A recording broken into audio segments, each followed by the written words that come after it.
I'm Jerry James Stone, and you're watching Cooking Stone. And on today's episode, I'm going to make a savory sangria. Well, it's going to be cucumber and thyme. It's still going to be sweet, don't get me wrong. It's going to have that same sweetness that you're used to with a white sangria, but it's going to have these savory tones from the thyme and some pink peppercorn. It's extremely flavorful, really refreshing, and I think you're gonna like it. So we're making our simple syrup here. Once the sugar and the water has combined and the liquid begins to heat up, mind you, I added the peppercorns from the beginning because I really want to infuse the simple syrup. But once it just starts to kind of look like it's about to boil, you don't want it to actually boil, I'm going to turn off the heat and then add in our fresh thyme. Thyme tends to lose its potency as it's exposed to heat, so it's always best to add it at the very end so you can get the maximum flavor. You don't want to overcook it. So the first thing we're going to do is going to cube our fresh jicama. I love jicama. I don't know if you're not familiar with it. It's kind of has the same texture as a turnip. And now that it's peeled, I'm just going to go ahead and cut this into cubes. It cuts just like a potato. No trick to it. Except for you probably don't want potato in your sangria. Well, maybe you do. I don't know. Now we want this to be savory but not bitter. So I'm going to go ahead and remove the peel from the cucumber because that's not going to add the flavor that I want.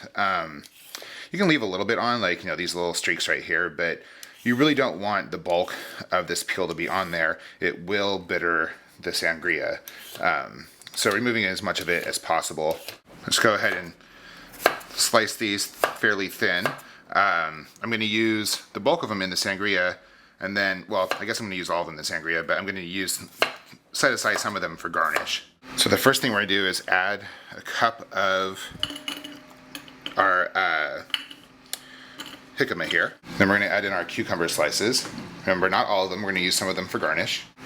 Now we're going to add in the Riesling.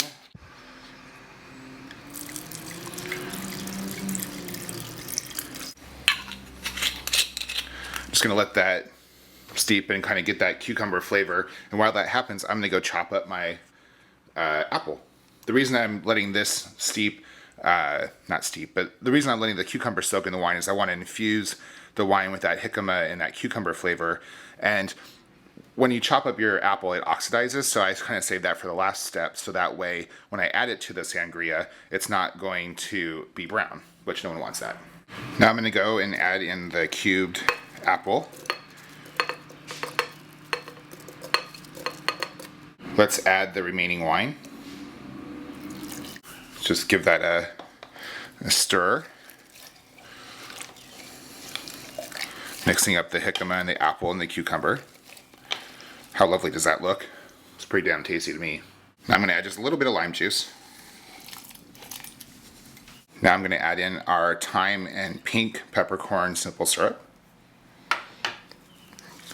And just chill this thing and serve it over some ice. Garnish it with some fresh cucumbers and sprig of thyme, and you're set.